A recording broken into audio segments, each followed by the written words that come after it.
آپ علیہ الصلوۃ والسلام جیسے واپس آئے تو اب یہ فجر کی نماز ہو گئی، ظہر کی نماز کا وقت تھا، مشرکین کے لشکر بھاگ کے چلے گئے، مسلمانوں کو فتح ہو گئی، حضور مدینہ تشریف لائے، غسل کرنے کے لیے اندر گئے کہ ظہر کی نماز کی میں تیاری کروں، آپ نے ہتھیار کھول دیے، اتنے میں جبرائیل امین آ گئے، حضرت جبرائیل علیہ الصلوۃ والسلام آ گئے، رسول اللہ صلی اللہ علیہ وسلم سے فرمایا یا رسول اللہ آپ نے ہتھیار کھول دیے، ہم فرشتوں نے تو ابھی تک ہتھیار نہیں کھولے۔ آپ نے فرمایا جبرائیل کہاں جانا ہے؟ انہوں نے اشارہ کیا بنو قریظہ کی طرف جانا ہے، یعنی جیسے ان مشرکین کو شکست ہوئی تو یہ یہودیوں کا قبیلہ تھا بنو قریظہ، اس سے پہلے بنو نذیر اور بنو قینقاع کو تو شکست ہو گئی، وہ کچھ مارے گئے، کچھ بھاگ گئے، کچھ خیبر چلے گئے، لیکن یہ جو بنو قریظہ تھا یہ مشرکین کے ساتھ تھا، اس نے غداری کی تھی، مسلمانوں کے ساتھ عہد شکنی کی، مشرکین کا ساتھ دیا، مسلمانوں پہ حملہ کرنے کی پلاننگیں بناتے رہے۔ تو حضرت جبرائیل امین نے فرمایا آپ ہتھیار نہ اتاریے، اب ادھر نکلیے۔ اب حضور نے دوبارہ ہتھیار پہنے، حالانکہ تقریباً 15 دن یا 21 دن سے یہ جنگ چل رہی تھی، حضرت جبرائیل امین اور اسی طرح فرشتے اس جنگ میں مدد کے لیے تھے، جیسے قرآن کریم کی آیت میں اشارہ موجود ہے۔ آپ نے صحابہ سے فرمایا، صحابہ بھی تیار ہو گئے۔ رسول اللہ صلی اللہ علیہ وسلم نے صحابہ سے کہا اب تم نے عصر کی نماز بنو قریظہ میں پڑھنی ہے، لا یصلین احدکم العصر الا فی بنی قریظہ، بنو قریظہ میں جا کر تم نے عصر پڑھنی ہے۔ صحابہ نکل گئے یہاں سے، راستے میں عصر کی نماز کا وقت ہو گیا۔ اب بعض صحابہ نے کہا یہی عصر پڑھ لیتے ہیں، اور بعض نے کہا نہیں بنو قریظہ میں پڑھیں گے۔ جنہوں نے کہا یہی پڑھتے ہیں انہوں نے کہا بھئی عصر کی نماز کا وقت نکل رہا ہے، آپ صلی اللہ علیہ وسلم کی منشا یہ تھی کہ ہم عصر تک وہاں پہنچ جائیں، جلدی جائیں، لیکن ہمیں کچھ سفر میں تاخیر ہو گئی، راستہ لمبا تھا، تو اس لیے بہتر ہے ہم نماز کو قضا نہیں کرتے، یہیں پڑھ لیتے ہیں۔ تو بعض صحابہ کرام نے راستے میں عصر پڑھ لی، لیکن بعض نے کہا کہ آپ صلی اللہ علیہ وسلم نے فرمایا بنو قریظہ میں پڑھنی ہے، ہم تو وہیں پڑھیں گے۔ وہ وہیں گئے، وہیں جا کر عصر پڑھی، تو نماز قضا ان سے ہو گئی تھی لیکن انہوں نے وہیں جا کر پڑھی۔ آپ صلی اللہ علیہ وسلم کو جب بعد میں اطلاع دی گئی کہ بعض نے نماز راستے میں پڑھی، بعض سے نماز قضا ہوئی لیکن بنو قریظہ میں پڑھی، آپ نے دونوں کی تصویب فرمائی، یعنی دونوں نے درست کیا، آپ نے کسی کو ڈانٹا نہیں، برا بلا نہیں کہا۔ اسی سے فقہاء کرام نے اس مسئلے کو مستنبط کیا ہے کہ دونوں ٹھیک تھے، یعنی دونوں کا عمل صحیح تھا۔ فقہاء کا جو آپس میں اختلاف ہوتا ہے وہ بھی اسی طرح کا ہوتا ہے، اگر کوئی درست رائے تک پہنچ جائے تو ڈبل اجر ہے، اور اگر کسی نے اجتہاد کیا پھر بھی خطا ہو گئی اللہ پھر بھی ان کو اجر عطا فرماتا ہے۔ یہاں حضور نے گویا دونوں کے عمل کو درست قرار دیا، جنہوں نے یہاں پڑھی اور جنہوں نے وہاں پڑھی۔ بہرحال آپ صلی اللہ علیہ وسلم اب جیسے قریظہ میں پہنچے، ان یہودیوں کو پتہ چل گیا کہ حضور لشکر لے کر آ گئے، تو یہ سارے یہودی ایک قلعے میں چلے گئے، اور یہ بڑا مضبوط قلعہ تھا، چاروں طرف سے بند تھا، اور اس کی دیواریں بہت لمبی لمبی دیواریں تھیں کہ اس کو کوئی آدمی اوپر چڑھنا پھلانگنا بہت مشکل تھا۔ تو اب یہ سب اندر گئے اور قلعے کا دروازہ بند کر دیا۔ آپ صلی اللہ علیہ وسلم وہاں نیچے تھے صحابہ کے ساتھ، اور اب یہ ان سے کہتے باہر آؤ، لیکن یہودی بزدل قوم ہے، اب یہ لڑنے کے لیے باہر نہیں نکل رہے، اب قلعے کے اندر ہی جو کچھ کھانا پینا ہے وہیں کھا رہے ہیں، باہر کوئی نہیں آ رہا۔ ان کا ایک سردار تھا کعب بن اسد، اس نے کہا دیکھو مسلمانوں کا ایک بڑا لشکر ہے باہر، اور اب مشرکین کو شکست ہو گئی، اب یہ لوگ ہمیں قتل کریں گے، تو میرے سامنے 3 باتیں۔ پہلی بات یہ ہے کہ ہم ایسا کرتے ہیں، ہم باہر جاتے اور حضور کے ہاتھ پر ایمان لے کر آتے ہیں، سارے مسلمان ہو جائیں گے تو ہماری جان بچ جائے گی، مال محفوظ ہو جائے گا۔ تو باقی یہودیوں نے کہا نہیں۔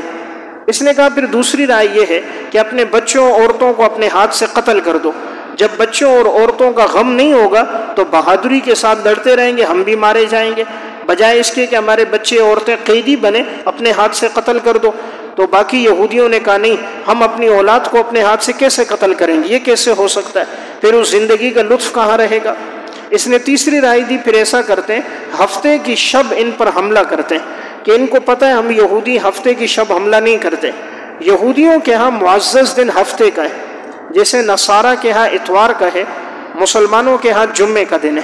تو انہوں نے کہا کہ مسلمانوں کو پتہ ہوگا کہ ہم ہفتے کے دن لڑتے نہیں ہیں، تو وہ لوگ تیاری میں نہیں ہوں گے، ہم اچانک حملہ کر دیں گے نیچے اتر کر، تو اس طرح ہمیں فتح ملے گی۔ تو باقی یہودیوں نے کہا ہمارے آباء و اجداد نے ہفتے کے دن کی بے حرمتی کی، وہ بندر اور خنزیر بن گئے تھے، اگر ہم بے حرمتی کریں گے اللہ کا عذاب آ جائے گا، ہم نہیں کر سکتے۔ تو بہرحال اس کعب بن اسد کی تینوں باتوں کو کسی نے قبول نہیں کیا۔ اب ان کو سمجھ نہیں آ رہا تھا کیا کریں، اب یہ سارے کے سارے قلعے کے اندر محصور ہیں، چند دن تو رہے لیکن پھر ان سے برداشت نہ ہوا، کھانا پینا ان کا ختم ہو رہا تھا۔ اب انہوں نے کہا کہ ہم مذاکرات کرنا چاہتے ہیں، صلح کرنا چاہتے ہیں۔ تو پہلے انہوں نے کہا کسی کو بھیجیے، تو حضرت ابو لبابہ رضی اللہ تعالیٰ عنہ صحابی ہیں جن کا ان سے ایک تعلق تھا اور آنا جانا تھا،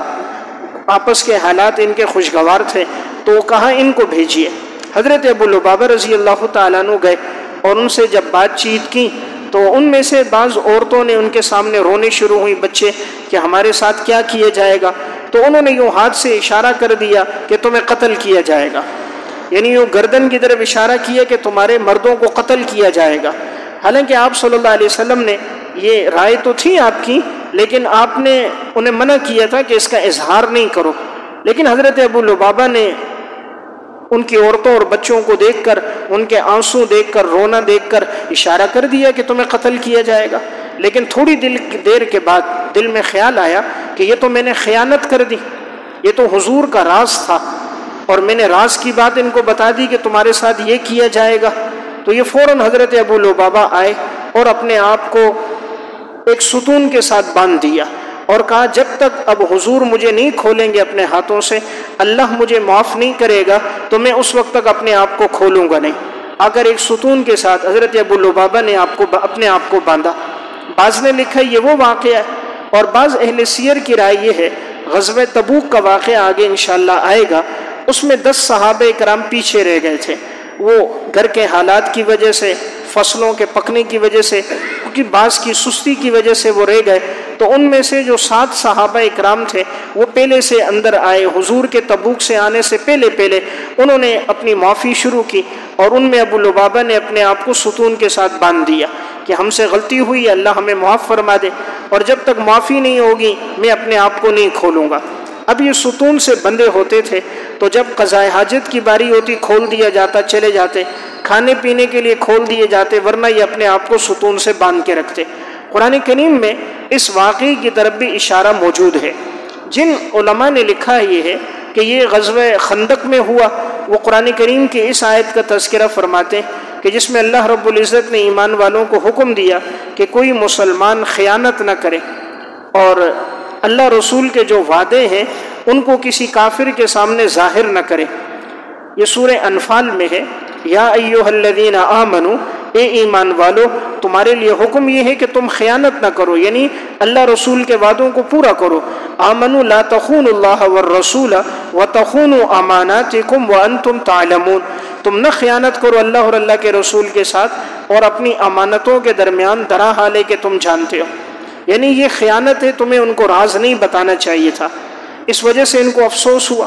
اور جنہوں نے کہا کہ یہ غزوہ تبوک کے موقع پہ پیش آیا، وہ قرآن کریم کے اس آیت کی طرف اشارہ تھا جس میں اللہ رب العزت نے فرمایا کہ بعض ایمان والے ایسے جن سے ملے جلے اعمال ہوئے اور انہیں اپنی خطا پر اعتراف تھا، وآخرون اعترفوا بذنوبہم خلطوا عملا صالحا وآخر سیئا، بعض وہ لوگ ہیں جو اپنے گناہوں کا اعتراف کرتے ہیں، ان سے ملے جلے اعمال ہوئے اچھے اور برے، عسى اللہ ان یتوب علیہم، امید ہے کہ اللہ ان کی توبہ کو قبول کرے گا، ان اللہ غفور الرحیم، اللہ بخشنے والا رحم کرنے والا ہے۔ تو پھر ان کی توبہ قبول ہوئی، اللہ رب العزت نے قبول فرمائی، رسول اللہ صلی اللہ علیہ وسلم خود آئے اور آپ نے حضرت ابو لبابہ رضی اللہ تعالیٰ عنہ کو کھولا۔ تو آج بھی یہ ستون مسجد نبوی میں موجود ہے، اور یہ اس نام کے ساتھ معروف اور مشہور ہے کہ یہ وہ استوانہ ابو لبابہ ہے، یعنی وہ ستون جس کے ساتھ ابو لبابہ رضی اللہ تعالیٰ عنہ نے اپنے آپ کو باندھا تھا۔ یہ غلبہ حال تھا، ایمان کی ایک کیفیت تھی کہ مجھ سے یہ ذرا سی غلطی کیوں ہو گئی، حالانکہ ہاتھ کا اشارہ کیا، زبان سے بولا نہیں تھا، لیکن ایمان کی حالت تھی کہ مجھ سے یہ خطا کیوں ہو گئی، کہا جب تک حضور نہیں کھولیں گے، معافی کا اعلان اللہ کی طرف سے نہیں ہوگا، میں اپنے آپ کو نہیں کھولوں گا۔ اس کی مثال یوں سمجھیں، غلبہ حال اور ایمان کی ایک کیفیت ہوتی ہے، دیکھیں جب ہانڈی کے اندر وہ ابل جاتی ہے تو اس میں جوش آتا ہے، تو دل میں جب جذبات ہوتے ہیں ایمان کے تو پھر انسان کا ایمانی ایک جذبہ اور ایک جوش ہوتا ہے، تو یہی حالت تھی، اللہ کو پسند آئی، اللہ نے معافی کا اعلان کیا۔ حضرت ابو لبابہ کے بعد اب بات چونکہ طے نہیں ہوئی تھی، تو انہوں نے کہا کہ سعد بن معاذ کو بھیجو، وہ جو فیصلہ کریں گے ہم اس پہ راضی ہیں۔ حضرت سعد بن معاذ چونکہ انصار کے قبیلے کے سردار تھے، میں نے عرض کیا کہ وہ زخمی حالت میں تھے، بنو قریظہ کے یہودی سمجھتے تھے ہمارے ساتھ نرمی ہوگی، ان کو بلایا، سعد بن معاذ کو لایا گیا، انہوں نے فیصلہ کیا جتنے ان میں لڑنے کے قابل ہیں یہودی انہیں قتل کیا جائے، اور جو عورتیں اور بچے ان کو قیدی بنایا جائے۔ جب انہوں نے یہ فیصلہ کیا تو آپ صلی اللہ علیہ وسلم نے فرمایا حضرت سعد نے جو فیصلہ کیا ہے وہی ہے جو اللہ کا بھی فیصلہ ہے، اللہ کے رسول کا بھی فیصلہ ہے، یعنی بالکل ٹھیک فیصلہ کیا۔ اب اس فیصلے کے مطابق یہودی مردوں کو قتل کیا گیا تھا، عورتیں اور بچے جتنے تھے ان کو مسلمانوں نے اپنی قید میں لایا، پھر ان کے عالی اخلاق سے بہت سے بعد میں ایمان لے کر بھی آ گئے۔ یہاں قتل کرنا اس لیے ضروری تھا، حضور نے ہر موقع پہ قتل نہیں کیے۔ فتح مکہ میں آگے واقعہ آئے گا، حالانکہ 10,000 صحابہ اکرام تھے اور پورے مکہ کو فتح کیا، 13 سال ان لوگوں نے ظلم و ستم کیا، حضور نے وہاں قتل عام کا حکم نہیں دیا، حنین میں آپ نے قتل عام کا حکم نہیں دیا، بدر میں 70 قیدی پکڑے گئے، پکڑنے کے باوجود ان سے فدیہ لے کر ان کو چھوڑ دیا۔ خود یہودیوں میں بنو نذیر اور بنو قینقاع کے یہودیوں کو نہیں قتل کیا گیا، لیکن یہ جو یہودی تھے بنو قریظہ کے، انہوں نے حد سے تجاوز کر دیا، عہد شکنی کر دی، مشرکین کا ساتھ دینا شروع کیا، اور پیچھے سے آ کر مسلمانوں پہ حملہ کر رہے تھے، تو کسی بھی وقت یہ مسلمانوں کو بڑا نقصان دے سکتے تھے اور اپنی غلطی سے باز نہیں آ رہے تھے۔ ان کی مثال باغیوں کی تھی، اس لیے کسی بھی ریاست میں جو باغی ہوتا ہے اس کی سزا قتل ہی ہوتی ہے۔ آج بھی کسی مملکت میں کوئی باغی اٹھے، ریاست کو تسلیم نہ کرے، اس کے مقابلے کے لیے آ جائے تو اسے قتل کر دیا جاتا ہے۔ تو ان کی بغاوت بڑھ گئی تھی، اس لیے آپ صلی اللہ علیہ وسلم نے کیا۔ اس کی مثال یوں ہے جیسے شریعت نے حدود رکھیں کہ کئی حدود ہیں، قاتل کو قتل کیا جائے، زانی کو کوڑے لگائے جائے، شادی شدہ ہو رجم کیا جائے، چور ہو ہاتھ کاٹا جائے۔ اگر یہ حدود نہ ہو تو جرائم بڑھتے جائیں گے، تو شریعت نے حدود رکھے تاکہ جرائم کی شرح کم ہو جائے۔ تو اگر ہر دفعہ معافی ہو تو پھر تو مجرم دلیر ہو جاتا ہے، اس کو پتہ ہے کہ مجھے تو معاف کیا جائے گا، سزا ملے گی نہیں، اس لیے وہ دلیری سے جرم کر رہا ہے۔ اس لیے آپ صلی اللہ علیہ وسلم نے اس موقع پر ان کو سزا دی تاکہ یہودیوں کا قلع قمع ہو جائے، مدینہ ان سے صاف ہو جائے، جیسے مشرکین نکل گئے یہ بھی نکل جائیں، اور مسلمان اطمینان کے ساتھ اللہ اور اللہ کے رسول کے احکامات کو پورا کر لیں۔ تو میں نے عرض کیا یہ زخمی تو ہو گئے تھے، پھر یہ سعد بن معاذ، اب اللہ نے ان کی دونوں دعائیں قبول کر لی تھی کہ اب مشرکین نے دوبارہ حملہ تو کرنا نہیں تھا، ان کو اطلاع ہو گئی تھی، یعنی وحی کے ذریعے آپ صلی اللہ علیہ وسلم نے اطلاع دے دی تھی کہ آج کے بعد یہ ہم پر حملہ نہیں کریں گے، ہم ہی حملہ کریں گے، تو ان کو سکون ہو گیا۔ دوسری دعا بھی قبول ہو گئی، بنو قریظہ کے یہودی ان کی آنکھوں کے سامنے قتل کر دیے گئے، اب انہوں نے دعا کی یا اللہ مجھے شہادت عطا فرما، تو اسی زخموں میں حضرت سعد بن معاذ رضی اللہ تعالیٰ عنہ کی شہادت ہو گئی۔ تو بہرحال یہ واقعہ بھی جو پیش آیا یہ بھی سن 5 ہجری میں جو بنو قریظہ کے غزوے کا پیش آیا۔ قرآن کریم میں سورہ احزاب میں اللہ رب العزت نے غزوہ بنو قریظہ کا بھی تذکرہ کیا، جیسے میں نے عرض کیا کہ غزوہ خندق کا تذکرہ قرآن کریم میں موجود ہے، اسی طرح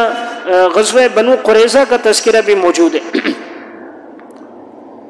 اللہ رب العزت نے ارشاد فرمایا وَأَنزَلَ الَّذِينَ ظَاهَرُوهُمْ مِنْ أَهْلِ الْكِتَابِ مِنْ صَيَاصِيهِمْ، اور جس وقت اللہ نے ان کو اتارا اہل کتاب کو ان کے قلعوں سے، وَقَذَفَ فِي قُلُوبِهِمُ الرُّعْبَ، ان کے دلوں میں رعب ڈال دیا، فَرِيقًا تَقْتُلُونَ وَتَأْسِرُونَ فَرِيقًا، تم ایک جماعت کو قتل کر رہے تھے، ایک جماعت کو تم قیدی بنا رہے تھے، وَأَوْرَثَكُمْ أَرْضَهُمْ وَدِيَارَهُمْ، اور اللہ نے تمہیں وارث بنا دیا ان کی زمینوں کا، ان کے گھروں کا، وَأَمْوَالَهُمْ، ان کی زمینوں کا، وَأَرْضًا لَمْ تَطَئُوهَا، اور ان کی وہ زمینیں جس کو ابھی تک تم نے روندا ہی نہیں ہے، تم وہاں پہنچے ہی نہیں تھے، اللہ نے وہ زمینیں بھی تمہیں غنیمت میں عطا فرما دی، وَكَانَ اللَّهُ عَلَى كُلِّ شَيْءٍ قَدِيرًا، اور اللہ تو ہر چیز پر قادر ہے۔ تو بہرحال اللہ تعالیٰ نے مسلمانوں کو اس غزوے میں بھی فتح عطا فرمائی۔ تو یہ سن 5 ہجری کے 2 بڑے اہم غزوے تھے، غزوہ احزاب اور غزوہ بنو قریظہ۔ اب مشرکین بھی بھاگ گئے،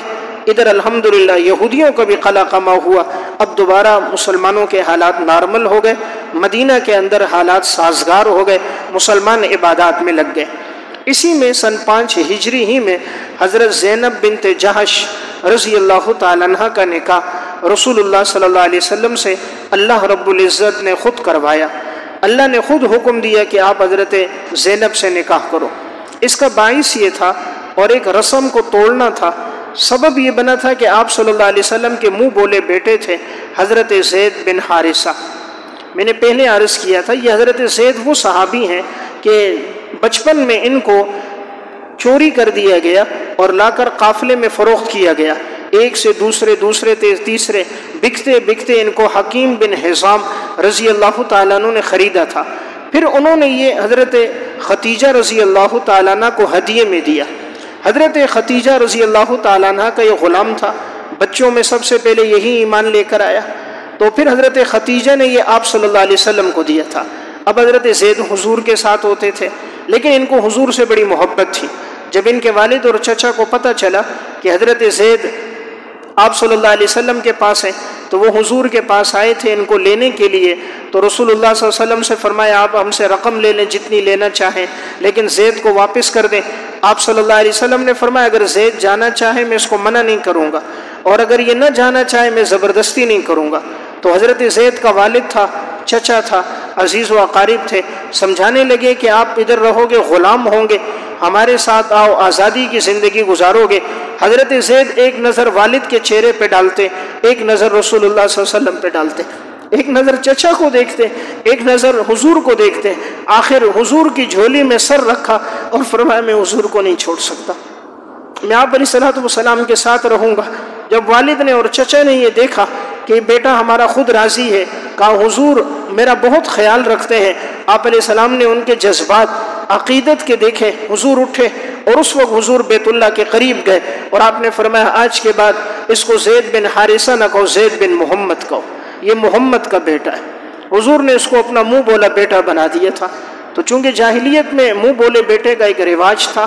ایک چلا آ رہا تھا، تو آپ علیہ الصلوۃ والسلام نے بھی عقیدت میں اس لیے کیا کہ انہوں نے قربانی دی میرے لیے، ماں باپ خاندان کو چھوڑا، تو پھر انہیں زید بن محمد کہا جاتا تھا۔ آپ صلی اللہ علیہ وسلم نے ان کا نکاح کرایا تھا ام ایمن رضی اللہ تعالیٰ عنہ کے ساتھ۔ ام ایمن ذرا عمر میں بڑی تھی کافی ان سے، اور حضرت زید بڑے خوبصورت تھے۔ حضرت ام ایمن سیاہ فام تھی، یہ حضرت عبداللہ کی باندھی تھی، پھر حضرت آمنہ کی، پھر رسول اللہ صلی اللہ علیہ وسلم کے پاس تھی، تو حضور نے ان کا نکاح حضرت زید سے کیا تھا۔ ان سے پیدا ہوئے اسامہ بن زید، اسامہ بن زید وہ ام ایمن کے بیٹے، حضرت زید کے بیٹے۔ تو اب آپ صلی اللہ علیہ وسلم چاہتے تھے کہ ان کا نکاح کسی نوجوان اس سے بھی ہو جائے، قریش میں ہو جائے، تو حضرت زینب بنت جہش رضی اللہ تعالیٰ عنہ آپ صلی اللہ علیہ وسلم ان کے سرپرست تھے، ان کی خواہش تھی میرا نکاح ہو۔ حضور نے فرمایا میں چاہتا ہوں تم نکاح زید سے کر لو، تو انہوں نے حضور کے مشورے پہ عمل کر کے حضرت زینب کا نکاح حضرت زید سے ہو گیا، لیکن آپس میں نباہ نہ ہو سکا، مزاج نہ بنا، تو چند عرصہ تو چلا لیکن بہرحال ناچاکی رہتی تھی۔ تو آپ صلی اللہ علیہ وسلم کے علم میں یہ بات آ گئی کہ ان کا آپس میں نباہ نہیں ہو رہا، آپ چاہتے تھے ان کو روک کے رکھو لیکن نباہ نہیں ہو رہا تھا۔ تو اب حضرت زید نے ارادہ کر دیا تھا کہ میں حضرت زینب کو طلاق دے دوں۔ تو جس وقت وہ طلاق دینا چاہ رہے تھے، اب اللہ رب العزت نے ایک رسم کو توڑنا تھا۔ رسم یہ تھی کہ منہ بولے بیٹے کی بیوی سے نکاح کو حرام سمجھا جاتا تھا، تو اللہ رب العزت نے یہ نکاح آپ صلی اللہ علیہ وسلم کا حضرت زینب بنت جہش کے ساتھ کرایا۔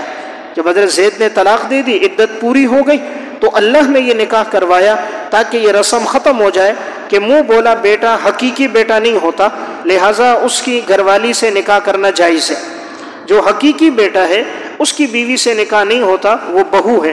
منہ سے اگر کوئی کسی کو بیٹا کہہ دے تو منہ سے کہنے سے وہ بیٹا نہیں بنتا۔ تو قرآن کریم میں اس واقعے کا تذکرہ بھی موجود ہے، فلما قضا زید منہا وطرا زوجناکہا، جب حضرت زید نے اپنی حاجت کو پورا کر دیا ہم نے آپ کا نکاح ان سے کرایا۔ تمام ازواج مطہرات میں یہ خصوصیت حضرت زینب بنت جہش کی ہے جن کا نکاح اللہ نے کرایا۔ اللہ فرما رہے میں نے ان کا نکاح کرایا۔ حضرت زینب اس پہ بڑا فخر کرتی تھی کہ تمہارا نکاح زمین پہ ہوا فرش پہ، میرا نکاح عرش پہ ہوا۔ آپ صلی اللہ علیہ وسلم نے فرمایا تھا کہ تم میں سب سے پہلے مجھ سے وہ ملیں گی جس کے ہاتھ لمبے ہوں گے۔ تو ازواج مطہرات کہتی ہیں ہم سوچنے لگے ہاتھ لمبے کس کے، تو ایک نرکل ایک بانس منگا کے ناپنے لگی کس کے ہاتھ لمبے ہیں کہ اس کا انتقال پہلے ہوگا۔ لیکن بعد میں پتہ چلا سب سے پہلے حضور کے دنیا سے جانے کے بعد اسی حضرت زینب بنت جہش کا انتقال ہوا تھا۔ یہ اشارہ تھا سخاوت کی طرف،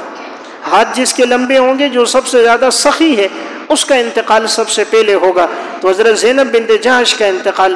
آپ صلی اللہ علیہ وسلم کے دنیا سے جانے کے بعد ازواج مطہرات میں پہلے ہوا۔ تو بہرحال یہ رسم ختم ہو گئی اور اللہ رب العزت نے ان کا نکاح حضور کے ساتھ کرا دیا اور قیامت تک کے لیے ایک حکم دے دیا، آج کے بعد اگر کوئی منہ بولا بیٹا ہوگا اس کو اس کے باپ کی طرف منسوب کریں گے، جو اصل والد ہے اس کی طرف نسبت ہوگی، جس نے اس کو اپنا بیٹا بنایا اس کی طرف نسبت نہیں ہوگی۔ قرآن کریم میں اللہ رب العزت نے فرمایا وَمَا جَعَلَ أَدْعِيَاءَكُمْ أَبْنَاءَكُمْ ذَلِكُمْ قَوْلُكُمْ بِأَفْوَاهِكُمْ وَاللَّهُ يَقُولُ الْحَقَّ وَهُوَ يَهْدِي السَّبِيلَ۔ بس اللہ نے نہیں بنایا تمہارے جو منہ بولے بیٹے، ان کو حقیقی بیٹا نہیں بنایا، یہ تمہارے منہ کی باتیں ہیں، اللہ تعالیٰ حق بات کی طرف تمہاری رہنمائی کرتا ہے۔ ادعوہم لآبائہم وأقسط عند اللہ، تم ان کو پکارو ان کے باپ کے نام کے ساتھ، یہ اللہ کے ہاں انصاف کی بات ہے۔ فَإِن لَّمْ تَعْلَمُوا آبَاءَهُمْ فَإِخْوَانُكُمْ فِي الدِّينِ، اگر تم ان کے باپ دادا کو نہیں جانتے تو یہ تمہارے دین کے اندر بھائی ہیں۔ تو بہرحال آج پھر اس دن کے بعد حضرت زید کو ان کے اصل والد کی طرف منسوب کیا جاتا تھا، جو اصل والد تھے زید بن حارثہ۔ تو قرآن کریم نے اس رسم کو ختم کر دیا۔ اسی طرح آج معاشرے میں بعض لوگ کہتے ہیں جی میں نے اس کو اپنا بیٹا بنا دیا، تو اس کو بیٹا کہہ دیتے ہیں، وہ گھر میں آتا ہے جاتا ہے، اپنی بیٹیوں کو اس سے پردہ نہیں کراتے، تو یہ شرعاً ناجائز ہے۔ صرف منہ سے بولنے سے کوئی بیٹا نہیں بنتا، اس لیے اگر وہ گھر میں آئے گا اس سے بچیوں کا، لڑکیوں کا پردہ ہوگا۔ اسی طرح بعض عورتیں کہتی ہیں میں نے اس کو اپنا بھائی بنا دیا، اب وہ آ رہا ہے، گلے مل رہی ہیں، ہاتھ ملا رہی ہیں، ساتھ بٹھا رہی ہیں، پردہ نہیں کر رہی، میں نے اس کو بیٹا بنایا، میں نے بھائی بنایا۔ تو زبان سے کہنے سے نہ کوئی بھائی بنتا ہے نہ کوئی بیٹا بنتا ہے، اس سے پردہ اسی طرح ہوگا جیسے باقی غیر محرم سے پردہ ہوتا ہے۔ اس لیے یہ جو ایک معاشرے میں رائج ہے یہ غلط ہے۔ اسی طرح ایک مسئلے کی وضاحت ضروری ہے کہ بعض لوگ بچہ لے لیتے ہیں کسی سے، کسی کی اولاد نہیں ہے تو وہ کسی کا بچہ لے کر پالتے ہیں کہ ہمارے پاس اولاد نہیں ہے، بھائی کا، بہن کا، کسی عزیز کا بچہ لے لیا، اور پھر وہ اس کو والد کی طرف منسوب نہیں کرتے، شناختی کارڈ کے اندر، پاسپورٹ کے اندر، بے فام میں، تو وہ اصل والد کا نام نہیں لکھتے، جو پال رہا ہے یہ جو تربیت کر رہا ہے اس کا نام لکھتے ہیں، تو یہ ناجائز ہے۔ جس کا بچہ ہے اسی کی طرف منسوب ہوگا، جس کے نطفے سے پیدا ہوا ہے، جو اس کا حقیقی اور صلبی والد ہے، بھلے تربیت کوئی بھی کرے، چچا کرے، والد کرے، کوئی بھی کرے، اس کے علاوہ وہ اس کا حقیقی باپ نہیں بنے گا، اس لیے نسبت اس کے والد کی طرف ہوگی۔ شناختی کارڈ میں، دیگر چیزوں میں جو نسبت ہوگی وہ اصل والد کی طرف ہے، یہ جو نسبت کرتے ہیں یہ غلط ہے۔ اس طرح دوسری چیز، جو لوگ بچہ پال لیتے ہیں تو اس میں یہ مسئلہ ضرور یاد رکھیں کہ وہ اس کا وارث نہیں بنے گا، کیونکہ وارث بنتا ہے حقیقی بیٹا، اسی طرح حقیقی بیٹے کے مال کا وارث بنتا ہے حقیقی باپ۔ اب وہ تو اس کا حقیقی بیٹا نہیں ہے، وہ مال کا وارث نہیں بنے گا۔ اسی طرح اگر وہ بیٹا مرتا ہے تو یہ جس نے اس کو پالا ہے یہ اس کا حقیقی باپ نہیں، وہ جو شریعت نے حصہ باپ کا رکھا ہے وہ اس کو نہیں ملے گا، وہ حصہ اس کے حقیقی جو باپ ہے اسی کو ملے گا۔ تو اس میں میراث کے بھی بڑے مسائل سامنے آتے ہیں، اسی طرح نکاح کے مسائل بھی سامنے آتے ہیں کہ صرف منہ سے کہنے سے تو وہ بیٹا نہیں بنتا۔ اب گھر میں جو لڑکیاں ہوں گی وہ غیر محرم ہیں، ان سے تو اس کا پردہ ہوگا۔ جو اور عورتیں ہیں، مثلا شوہر کی بھتیجیاں ہیں یا اس بیوی کی کوئی بھتیجیاں ہیں، بھانجیاں ہیں، ان سے تو اس کا پردہ رہے گا۔ عموماً پردہ نہیں کرایا جاتا، جی اس کو ہم نے بیٹا بنا دیا، تو منہ سے کہنے سے وہ بیٹا نہیں بنتا، پھر وہ اگر غیر محرم کے ساتھ اٹھتا بیٹھتا ہے تو یہ گناہ ہے۔ تو بہرحال اس کے بہت سے مسائل سامنے آتے ہیں۔ فی نفس ہی تربیت کرنا بری بات نہیں ہے، بچوں کو پالنا اچھی بات ہے، خرچہ برداشت کرنا، تعاون کرنا ایک ایمانی صفت اور خصلت ہے، لیکن وہ حقیقی بیٹا نہیں بنے گا، وارث نہیں بنے گا، اور پردے کے احکامات رہیں گے۔ تو قرآن کا یہ حکم ہے ادعوہم لآبائہم واقسط عند اللہ، بچے کی نسبت اس کے والد کی طرف ہی ہوگی، صرف کہنے سے، پالنے سے اور پالنے والے کی طرف اس کی نسبت کرنا ٹھیک نہیں ہے۔ تو بہرحال میں نے عرض کیا کہ اسی میں یہ واقعہ پیش آیا ہے حضرت زینب بنت جہش رضی اللہ تعالیٰ عنہ سے رسول اللہ صلی اللہ علیہ وسلم کے نکاح کا۔ اسی طرح سن 6 ہجری میں ایک واقعہ پیش آیا، سریہ محمد بن مسلمہ جسے کہتے ہیں۔ سریہ اس جنگ کو کہتے ہیں جس میں آپ علیہ السلام خود شرکت نہیں کرتے اور صحابہ اکرام کو بھیجیں، جس میں حضور خود جائیں اسے غزوہ کہا جاتا ہے۔ تو آپ صلی اللہ علیہ وسلم نے 10 محرم الحرام سن 6 ہجری میں ایک لشکر بھیجا جس میں ایک کمانڈر تھے محمد بن مسلمہ۔ جب یہ لشکر لے کر نکلے، آگے جنگ ہوئی، اللہ نے مسلمانوں کو فتح دی اور مال غنیمت میں 150 اونٹ اور 3000 بکریاں اللہ تعالیٰ نے مسلمانوں کو غنیمت میں عطا فرمائے۔ جب یہ غنیمت کا مال لے کے آ رہے تھے تو راستے میں وہیں قیدی بنا کر لایا گیا حضرت ثمامہ بن اثال رضی اللہ تعالیٰ عنہ کو۔ حضرت ثمامہ اپنے قبیلے کے بڑے تھے، خاندان کے بڑے تھے، پورے قبیلے کے یہ سردار تھے بنو حنیفہ کے۔ جب ان کو لایا گیا تو آپ صلی اللہ علیہ وسلم کے پاس قیدی بنا کر رسول اللہ صلی اللہ علیہ وسلم نے فرمایا ان کو ستون کے ساتھ باندھ دو۔ آپ کا مقصد تھا کہ یہ مسلمانوں کے ماحول کو قریب سے دیکھیں، مسلمانوں کی عبادت، معاشرت، معاملات، اخلاق، قرآن کریم کی قرات، آذان، مسلمانوں کے آپس کے معاملات اور اسی طرح فیصلوں کے احکامات، رہن سہن، یہ ہمارا قریب سے دیکھے گا، یہ خود ایمان کے قریب آئے گا۔ اور چونکہ یہ ایک سردار تھا تو اب جب یہ ایک ستون کے ساتھ تھے، کھانا پینا ان کو دیا جاتا ہے، قضائے حاجت کے لیے چھوڑا جاتا، عام وقت میں ان کو باندھ دیا جاتا۔ آپ صلی اللہ علیہ وسلم ان کے پاس آئے، فرمایا ثمامہ تمہاری کیا رائے؟ تو انہوں نے 3 باتیں کی، کہا اگر آپ مجھے قتل کرو تو میں قتل کا مستحق ہوں کہ میں نے واقعی قتل کیے ہیں، مسلمانوں کو تکلیفیں پہنچائی ہیں، قتل کرو گے تو قتل ٹھیک ہے۔ نمبر 2 اگر آپ احسان کرو تو آپ کا میرے اوپر بڑا احسان ہوگا، اور نمبر 3 اگر آپ فدیہ چاہو یعنی رقم چاہو، تاوان چاہو، تو جو رقم آپ بتاؤ انشاءاللہ وہ آپ کو ادا کر دی جائے گی۔ آپ علیہ الصلوۃ والسلام نے تینوں باتیں سنی، آپ نے کچھ جواب نہ دیا، آپ چلے گئے۔ دوسرے دن پھر آئے، آپ نے فرمایا ہاں ثمامہ کیا رائے؟ حضرت ثمامہ نے ایک بات کی، اگر آپ احسان کر دو تو آپ کا بہت بڑا احسان ہے۔ پہلی اور تیسری بات اب ختم ہو گئی۔ پھر تیسرے دن حضور آئے، ثمامہ آپ کی کیا رائے؟ پھر یہ بات تھی اگر آپ کا احسان ہو تو بڑا احسان، فدیہ مانگے تو فدیہ ہم دیں۔ آپ صلی اللہ علیہ وسلم نے فرمایا ان کو چھوڑ دو، کھول دو ان کو۔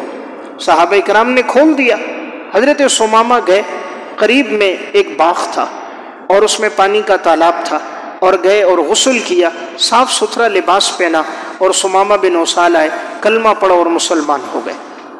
اسی وقت ایمان لے کر آ گئے۔ تو اب یہ اس وقت پہلے اس لیے نہیں کہ کوئی یہ نہ سمجھے کہ موت کے ڈر سے ایمان لے کر آ گئے، قیدی ہونے کے ڈر سے ایمان لے کر آ گئے، اس لیے جب حضور نے چھوڑا پھر یہ گئے اپنے اختیار سے، کہ ان کو آزادی مل گئی تھی لیکن اپنے اختیار سے گئے، ایمان لے کر آ گئے۔ آپ صلی اللہ علیہ وسلم سے فرمانے لگے جب تک میں نے ایمان نہیں لایا تھا روئے ارض میں سب سے برا چہرہ معاذ اللہ مجھے آپ کا لگتا تھا، اب میں ایمان لے کر آیا ہوں، فرماتے ہیں اب کائنات میں سب سے خوبصورت منور روشن چہرہ مجھے آپ کا لگتا ہے۔ کہا جب تک ایمان نہیں لایا تھا آپ کا شہر مجھے سب سے برا لگتا تھا، لیکن اب ایمان لایا ہوں ایسی کیفیت بدل گئی، اب مجھے مدینہ سب سے اچھا لگتا ہے، اب آپ جو حکم دیجئے میں اس کے لیے تیار ہوں۔ حضور سے اجازت مانگی میں عمرہ کرنے جا رہا ہوں، آپ اگر اجازت دیں۔ آپ صلی اللہ علیہ وسلم نے اجازت دی، حضرت ثمامہ گئے، عمرہ کیا۔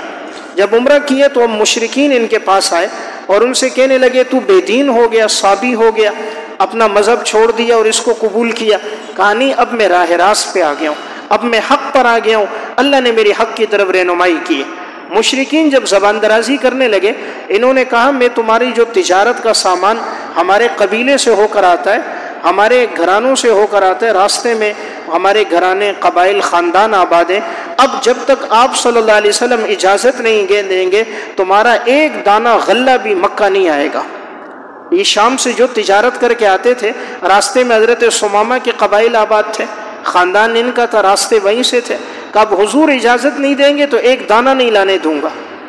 اب ان کا راستہ بند کر دیا۔ اب مشرکین کو بڑی تکلیفیں ہو گئی، جتنا قافلہ شام سے آتا تھا کھانا پینا ساز و سامان حضرت ثمامہ نہیں آنے دیتے تھے۔ پھر انہوں نے خطوط لکھے، آپ صلی اللہ علیہ وسلم کی طرف قاصد بھیجے کہ آپ مہربانی کیجیے، آپ صلہ رحمی کا حکم دیتے ہیں، آپ کے خاندان کے لوگ مکہ میں آباد ہیں، اگر اس طرح ہم لوگ بھوکے مر جائیں گے، پہلے جنگوں میں ہمارے لوگ مارے گئے، کچھ بدر میں مر گئے، کچھ احد میں چلے گئے، تو اس طرح ہم بھوک سے مر جائیں گے، آپ ان سے کہیے کہ یہ ہمارے قافلوں کو آنے دے۔ آپ صلی اللہ علیہ وسلم نے پیغام بھیجا تو حضرت ثمامہ نے راستے کھول دیے، تو اس طرح پھر ان کے قافلے آنا شروع ہو گئے۔ تو یہ حضور کے عالی اخلاق تھے۔ آپ چاہتے تو بند کر کے رکھتے تاکہ یہ لوگ بھوک سے مر جاتے، لیکن آپ صلی اللہ علیہ وسلم نے بند نہیں کیے۔ اور حضرت ثمامہ کی بھی حضور سے کیسی محبت ہے، حضور کا ایک فیصلہ سنا ہے، اپنے سب راستے ان کے لیے کھول دیے۔ یہی حضرت ثمامہ جس وقت حضور دنیا سے گئے ہیں تو بہت سے جو مسیلمہ کذاب پر ایمان لے کر آئے تھے، مسیلمہ کذاب ایک بدبخت تھا جس نے نبوت کا دعویٰ کیا تھا، اور بہت سے لوگ اس پر ایمان لے کر آئے۔